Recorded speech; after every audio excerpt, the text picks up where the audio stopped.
Glória a Deus. À vontade. Toda honra e toda glória seja ao nome do Senhor Jesus. Meus irmãos, eu vos saúdo a todos com a paz do Senhor. Eu quero desde já agradecer pela recepção calorosa desta igreja. Estava arrumando para vir para o culto e já estava pensando comigo, já estou com saudade de Tucuruí antes de ir embora. Já estou com saudade, viu, pastora Célia?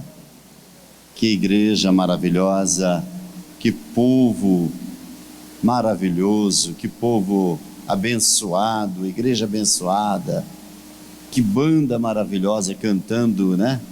As irmãs, quando eu cheguei, estavam adorando a Deus aqui, que coisa mais linda. O céu já se move, sempre se moveu e se move quando a igreja de Tucuruí adora ao nome do Senhor. A gente sente isso palpável, real entre nós. Louva a Deus pela vida do pastor Océlio. Pastor Océlio, só Deus para recompensar, viu? Pode ter certeza que a chave da minha casa é do Senhor ali no estado de São Paulo.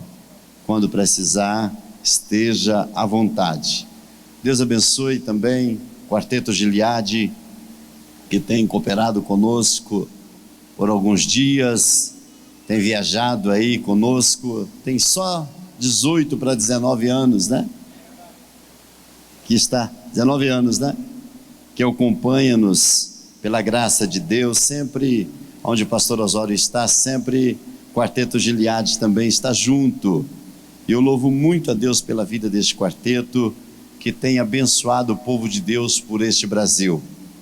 É um povo simples, mas que realmente adora o nome do Senhor. Eu só fico encabulado, como é que Deus pode regaçar a garganta de um homem igual o Júnior, né, pastor?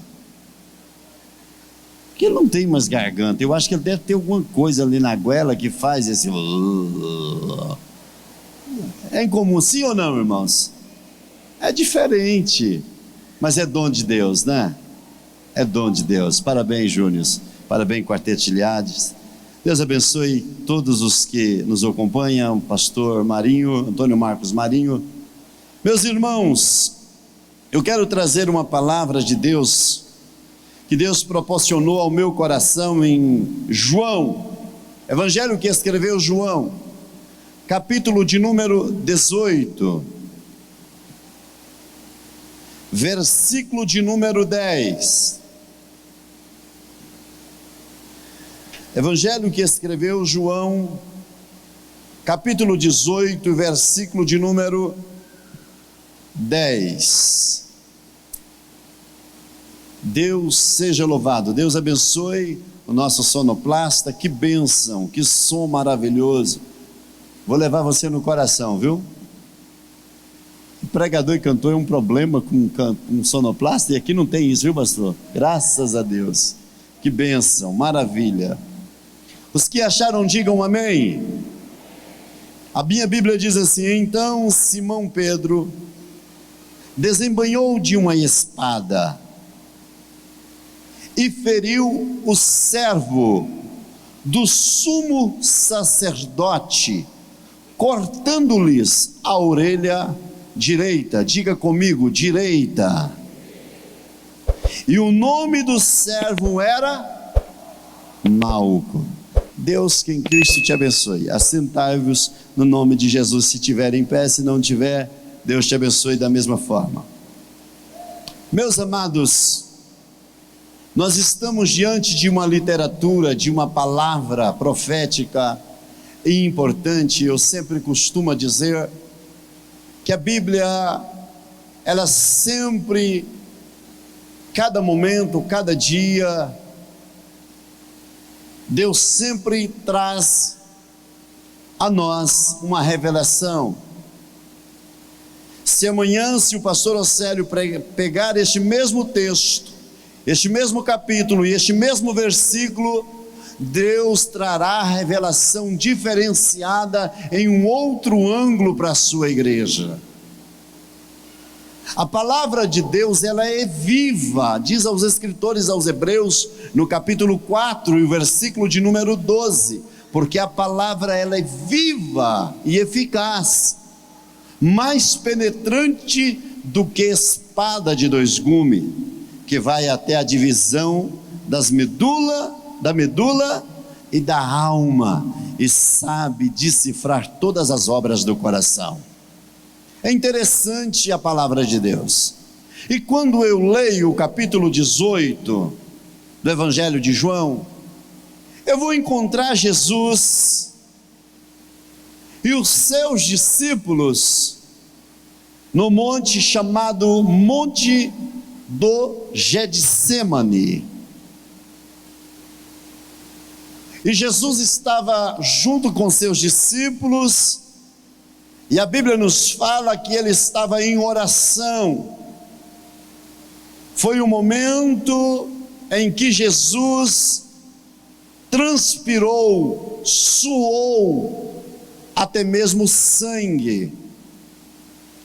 Foi o momento em que Jesus disse: Senhor, se for possível, passa de mim esse cálice de sofrimento, porque Jesus estava tendo ali a visão do acontecido, do que iria percorrer, do que iria ser.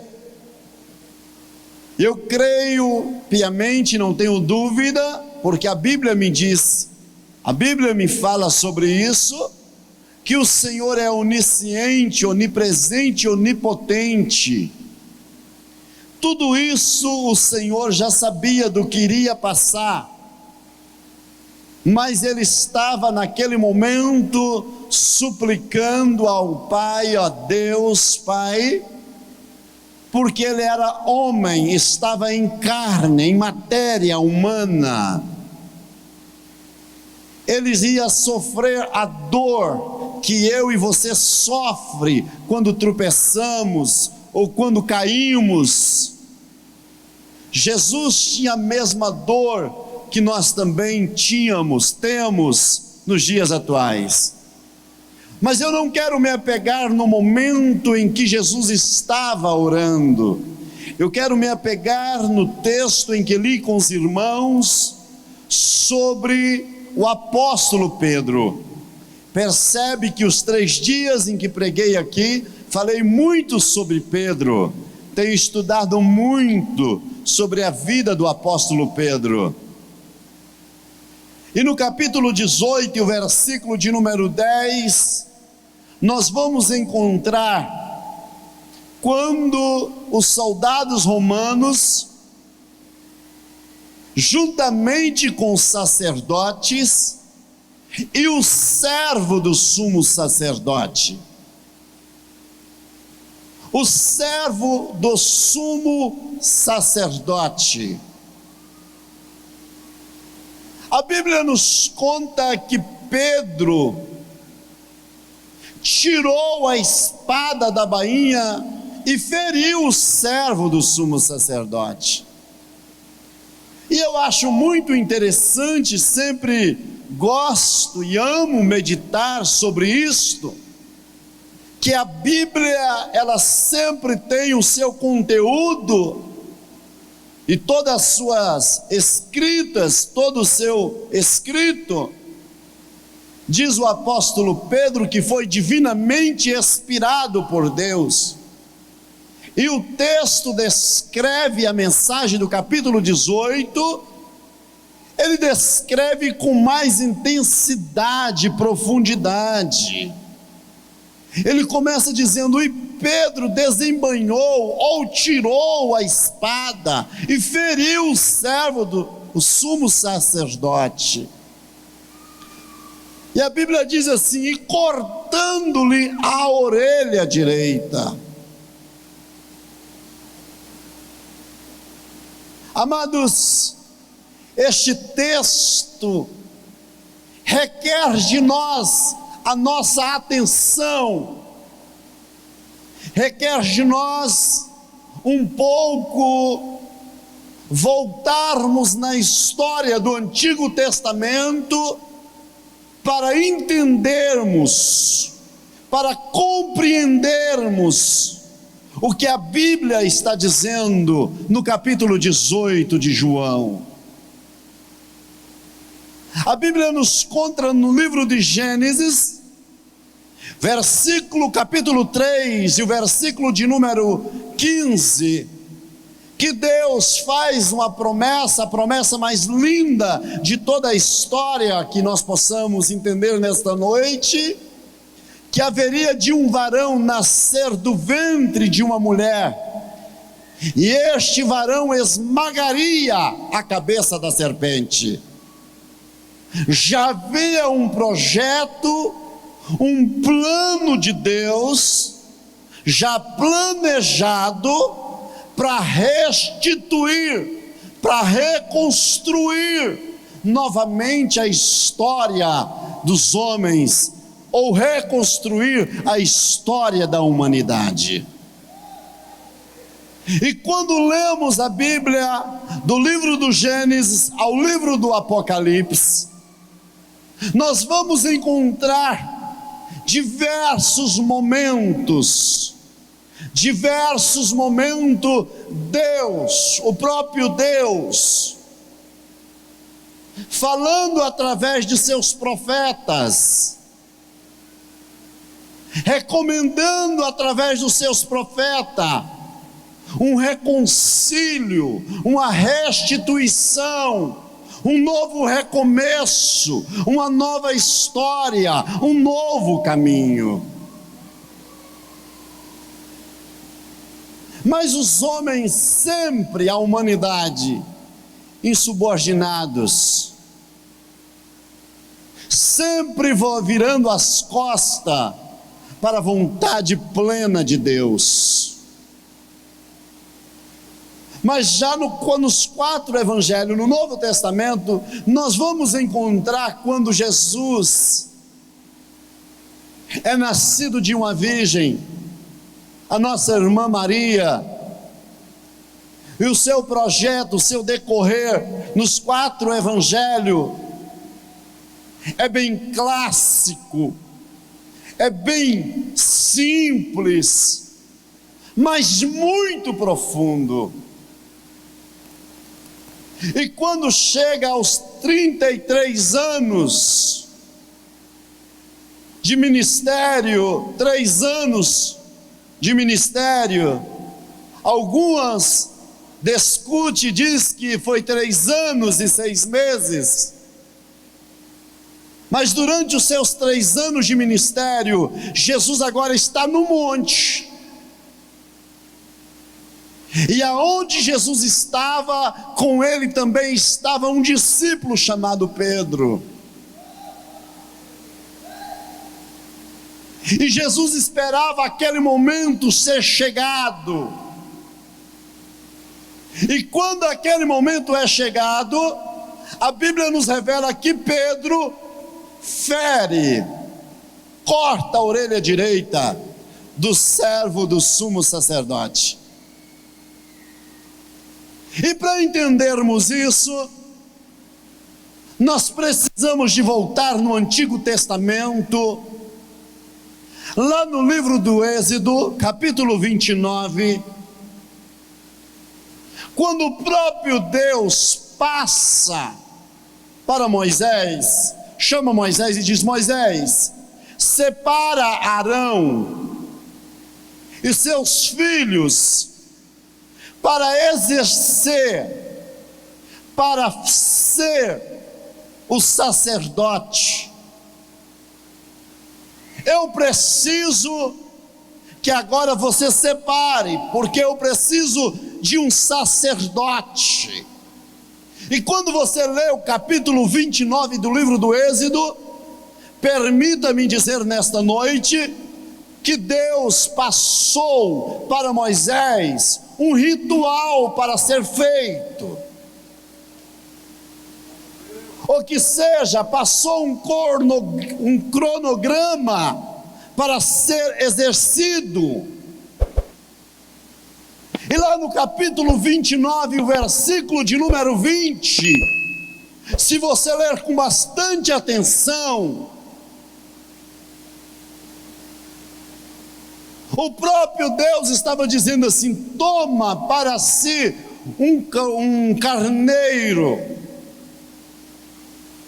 imola ele, ou corta o pescoço dele, e derrama o sangue dentro de uma bacia, e pega com a mão direita, e asperge com a mão direita o sangue sobre a orelha direita de Arão e seus filhos, sobre o dedo da mão direita polegar, sobre o pé direito também do dedão direito. E a pergunta que eu fiz e sempre faço para Deus, que me chama a atenção biblicamente, é para o teor que a Bíblia sempre fala sobre a direita. Observe os irmãos que o Salmo de número 118 e o versículo 16, o salmista diz: porque a mão direita do Senhor tem nos fortalecido.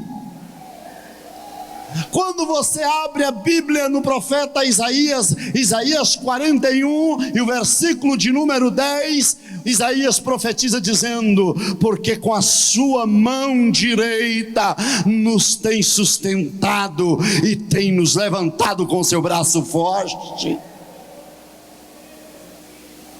Capítulo 7 de Atos dos Apóstolos e o versículo de número 55, quando Estevão estava fora da cidade, sendo apedrejado, levando pedrada, ele levanta e diz: eu creio, é um pensamento do pregador, ele levanta-se, põe em pé, abre os braços, rapidamente diz: eu estou vendo.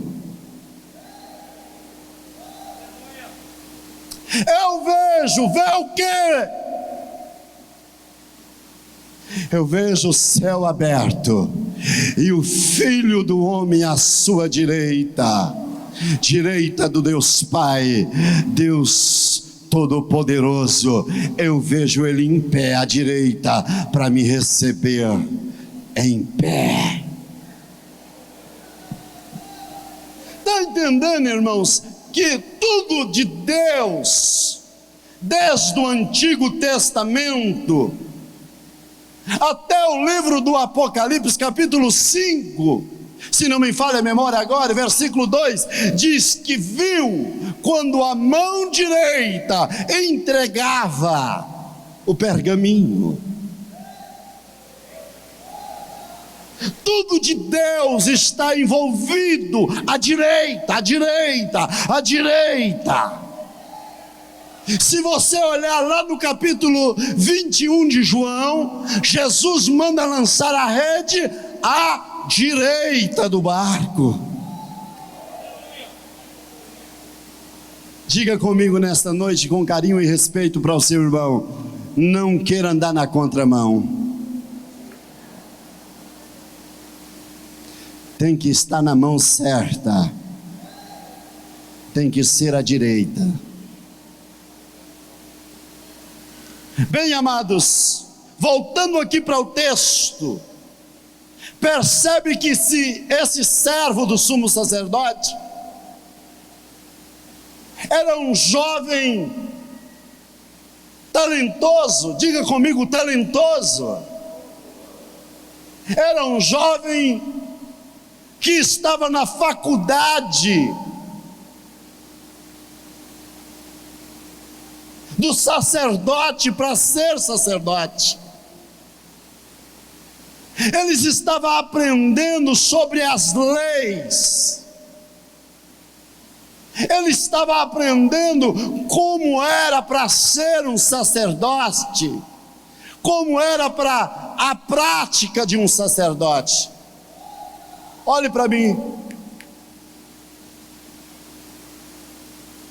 A Bíblia conta no capítulo 18 que estava os soldados romanos, estava o sacerdote e o servo do sumo sacerdote.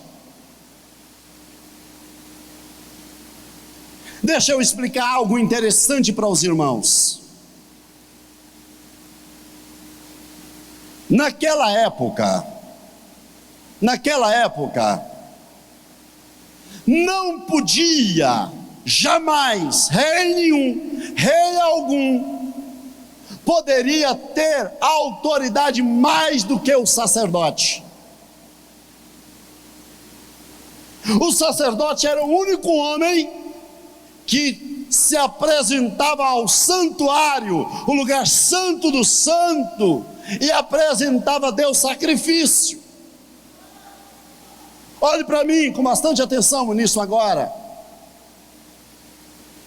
Quando um indelinquente, uma pessoa praticava tal erro, que eles iam prender,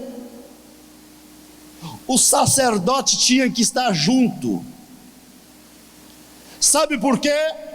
O sacerdote segurava no braço direito daquele indelinquente, ou daquela vítima, ou daquela pessoa que era o réu, e com a sua mão direita segurada sobre o braço direito, dizia: agora tu não estás mais debaixo da autoridade de Deus, mas o próprio Deus te entrega para a lei dos homens, e a lei dos homens vai lhe conduzir da maneira que for necessária, como diz a lei. E aqui eu começo a ver algo interessante. Eles estavam indo para prender quem? Diga comigo: Jesus. Aqueles que se entendia e se cumpria a lei, os sacerdotes, eles mesmos estavam juntos para pegar Jesus e entregar na mão dos homens. Se cumpre Lucas capítulo 24, quando Jesus disse aos seus discípulos: convém que o Cristo seja entregue à mão dos homens, seja morto, mas ao terceiro dia ele há de ressuscitar.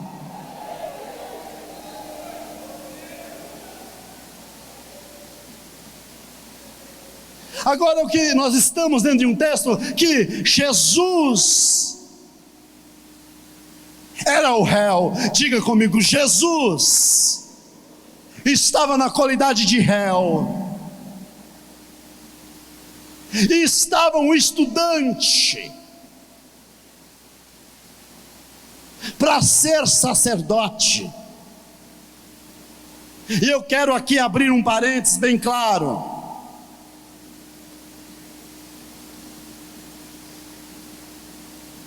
Você que estuda, você que está fazendo um curso teológico, não pare. É a melhor coisa que você está fazendo. Oséias diz: conheçamos a Deus e prossigamos em conhecê-lo. E esse rapaz aqui era um estudante. Era um moço que conhecia de lei, estava conhecendo a lei, estava conhecendo como era o sacerdócio, e ele estava ali para aprender já no final da sua carreira, para ser nomeado como sacerdote. E agora Pedro olha para aquele rapaz e vem e corta a orelha. Não ouvi, parece que os crentes foram embora, pastor. Os crentes estão aí ainda, diga amém. Me ajuda, que senão... A Bíblia diz que o Pedro cortou a orelha direita. E quando você vê o texto do Êxodo, capítulo 29, versículo 20, você vai ver que sem a orelha direita, ele não poderia ser sacerdote. Se ele não tivesse o dedo polegar da mão direita, ele não poderia ser sacerdote. Se ele não tivesse o dedão do pé direito, ele não poderia ser sacerdote.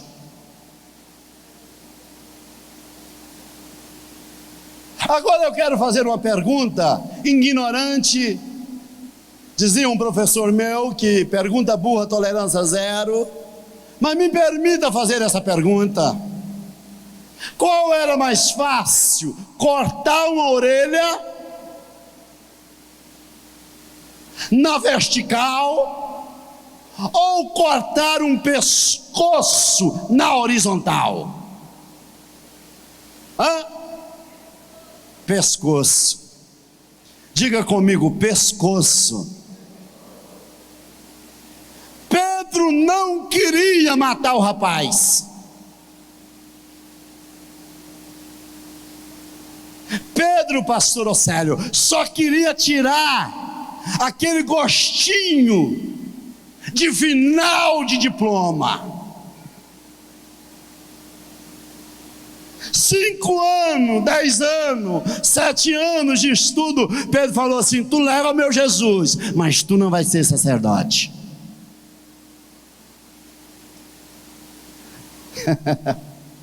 Quem está entendendo, diga amém. Deixa eu dizer algo para os senhores.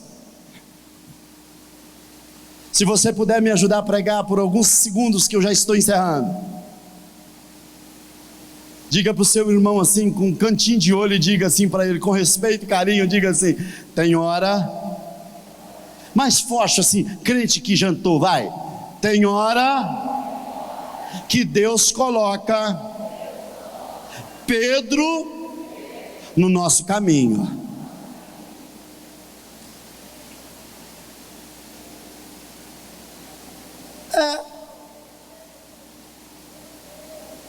Olha para mim, irmãos. Olha o que Jesus falou para Pedro: Pedro, mete a tua espada na bainha, porque se eu precisasse, eu rogaria ao Pai, e Ele enviava uma legião de anjos.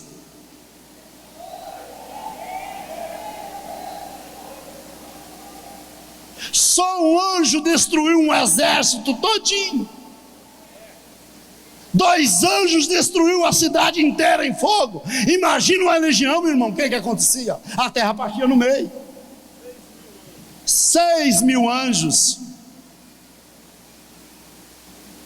Agora vem aqui, olhe para mim, olhe para mim, olhe para mim. Eu estou começando a sentir graça de Deus aqui. Eu estou sentindo que Deus hoje trouxe muita gente aqui, porque o seu ministério nunca mais será o mesmo. É uma noite de restauração ministerial. Você precisa de entender que nem tudo que parece ser catástrofe, miséria, nem tudo que parece ser é porque Deus está tratando para um novo recomeço, uma nova página, uma nova história e uma nova experiência. Olhe para mim, olhe para mim, olhe para mim. Jesus olha e diz assim: Pedro, guarda tua espada na bainha. Tudo bem, guardei. Vai me dizer que Jesus não sabia que Pedro ia fazer besteira?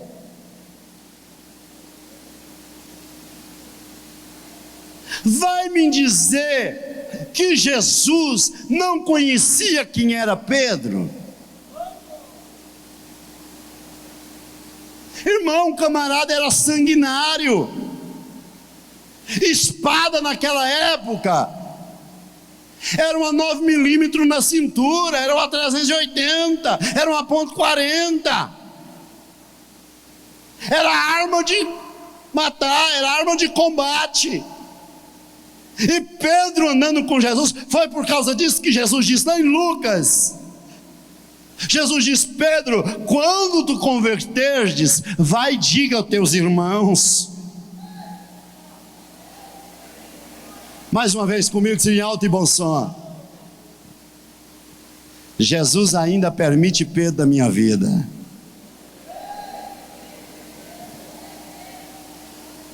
Não, foi fraco, você está com medo? Diga: Jesus ainda permite Pedro na minha vida. Só que não é para fracasso. Ele não sabe que Ele está me promovendo para um novo nível.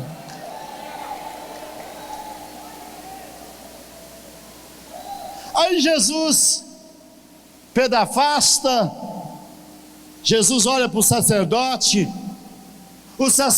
com o zoião regalado, e eu olho agora para Malco, com a mão na orelha, e Malco olha para um lado e para o outro e diz: e agora? E o rosto começa a descer lágrima, e Malco olha no chão, e está a sua orelha direita. Diga comigo: orelha direita. Estava todos os seus sonhos, estava todos os seus projetos, estava todos os seus estudos, estava toda a sua dedicação no chão.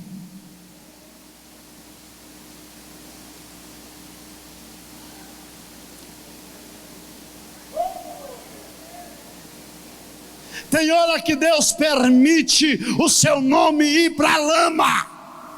Tem hora que Deus permite o seu nome ir para o chão, para você começar uma nova história. Aí Jesus chega, irmãos, com aquele cuidado especial, manso, humilde, pega a orelha de Malco no chão assim,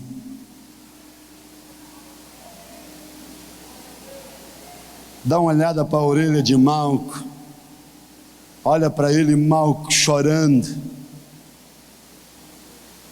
a dor que ela estava sentindo era grande.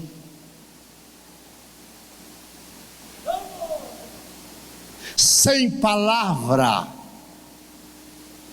Malco olha para um lado e olha para o outro, e Jesus com a orelha do homem na mão. Alguém está entendendo o que Deus quer falar, pastor Océlio? Tem hora, amados, que o teu sonho não pode ficar na mão de Pedro. Ele pode ser tirado por Pedro, mas ele vai para a mão de Jesus, de Jesus, de Jesus, de Jesus. Tem hora que você acha que não tem mais jeito, mas a sua história e os teus sonhos estão na mão de Jesus. Olá, basuriande cala, mandaragassuriande cabia.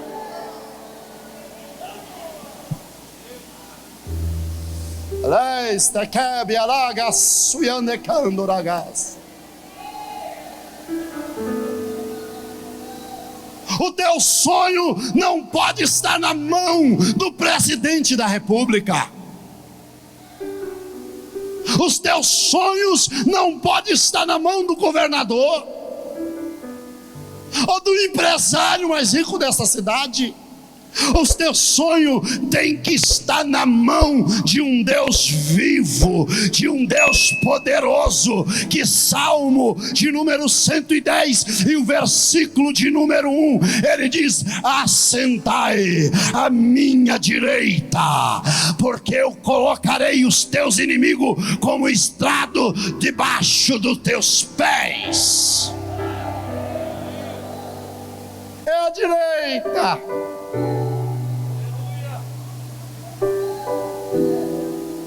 É a direita que Deus quer você.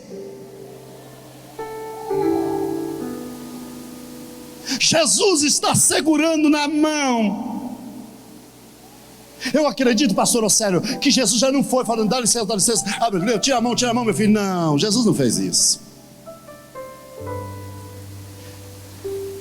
O meu raciocínio, quarteto de Gileade, parece que vai lá em Jesus, com a orelhinha dele na mão, balançando assim.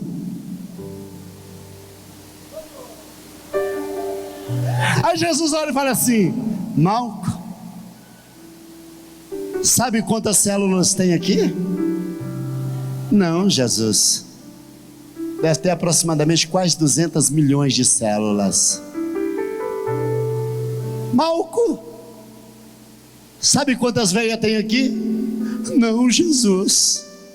Deve ter em torno de 5.274,6.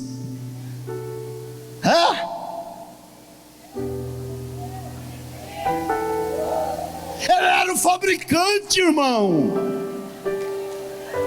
Os teus sonhos estão na mão do fabricante. Você tem que entender que quando Deus está trabalhando, o homem não pode entrar. Ah, Jesus, é hoje. É hoje. Diga para o seu irmão com respeito e carinho, quando velho, diga: é hoje.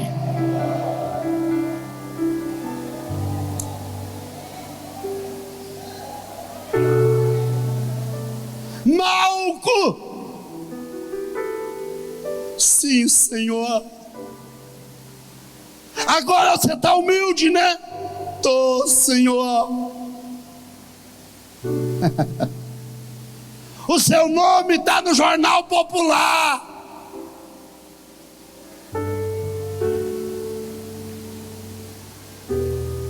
O seu nome está na primeira página do Google. Sim, Senhor. Conseguiram arrancar de você aquilo que você com tanto trabalho adquiriu. É verdade ou não, Malco? É sim, Jesus. Pois é, Malco. O que é que eles te ensinaram? Te ensinaram sobre os vernáculos do templo? Sim, Senhor. Te ensinaram sobre as leis e os 10 mandamentos? Sim, Senhor. Te ensinaram sobre os pentateucos? Sim, Senhor. Te ensinaram o ritual que tem para ser sacerdote? Sim, Senhor. Mas não te ensinaram ter relacionamento comigo? A igreja em pé. Senão eu vou a noite inteira aqui, pastora Célia.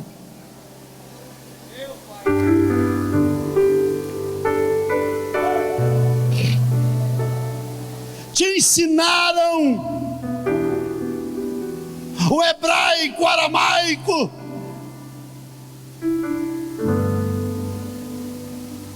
Te ensinaram todas as línguas, mas não te ensinaram você ter relacionamento comigo? Não, Jesus. É a primeira vez que eu estou te vendo, e eu vim porque me chamaram para aprender o Senhor. Crente quando está humilde, irmão, que ele está na prova, que ele vê o sonho dele na lama, que ele vê a inimiga dele contando fofoca pelos meios, pelas redes sociais, quando ele vê lá no emprego dele a irmã que poderia defender ela, está querendo puxar o tapete dela para jogar ela no chão, para jogar ele no chão, quando ele vê o irmão lá melhor do que ele, e o Pedrão está lá querendo derrubar o sonho dele, aí ele fala: rapaz, como é que pode? É crente, deveria me defender. Ei, deixa eu te falar uma coisa, Deus ainda pode permitir Pedro na tua vida, mas não te esqueça que o relacionamento seu tem que estar com Deus. Agora olha só, eu acho lindo isso aqui. Jabes é a parte mais linda que eu acho da história.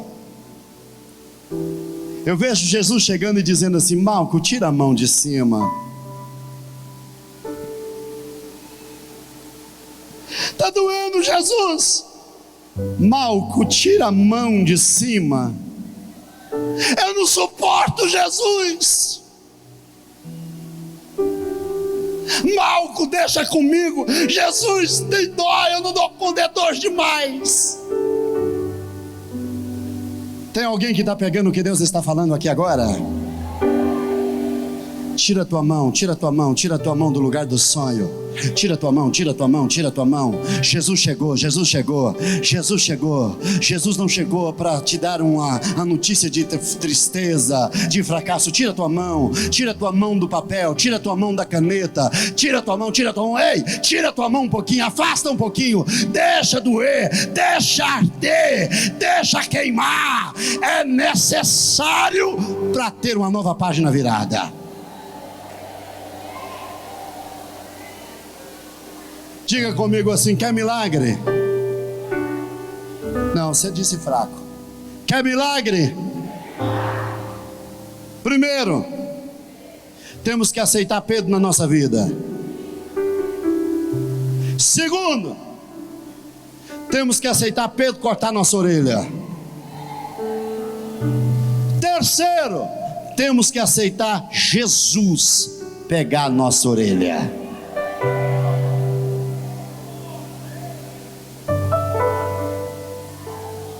O salmista diz assim: uns confiam em carro, outros em cavalo, mas todavia nós confiamos no Senhor.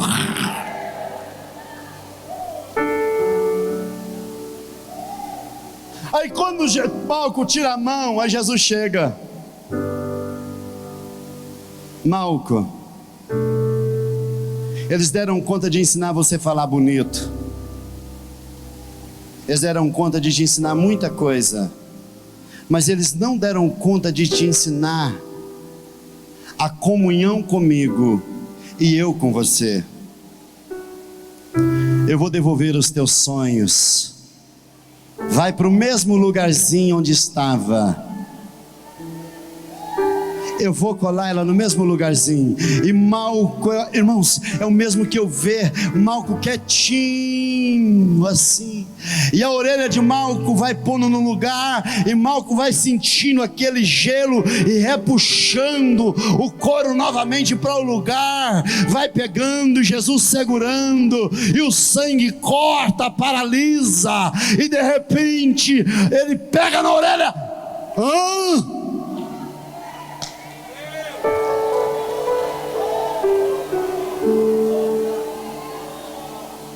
Pega na orelha direita e diga: Deus está de volta com os meus sonhos, com os meus projetos, estão intactos, porque estava na mão de Deus e chegou o tempo dele realizar.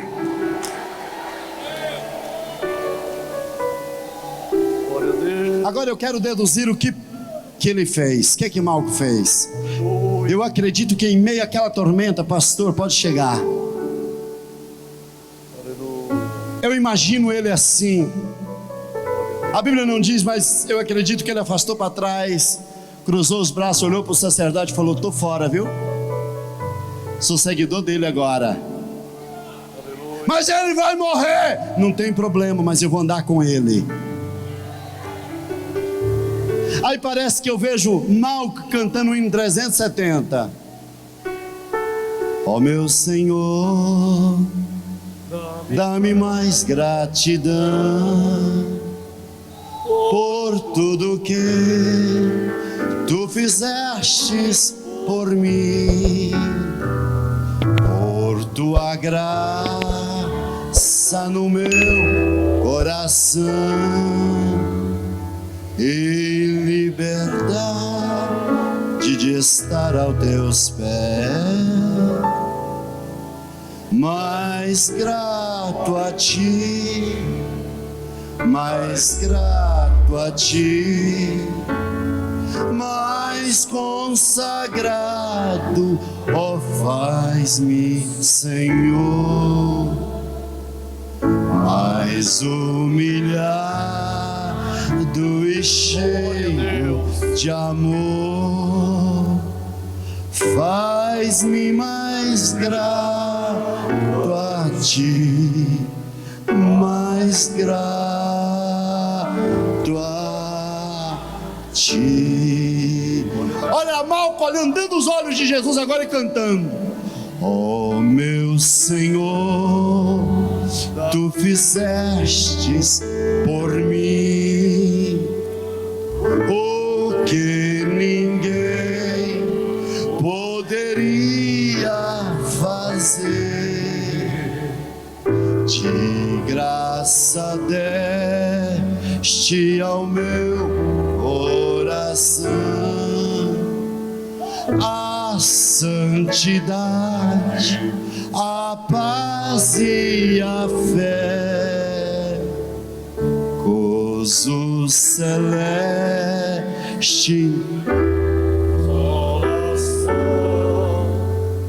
faz-me estar aos teus pés, mas Pastor.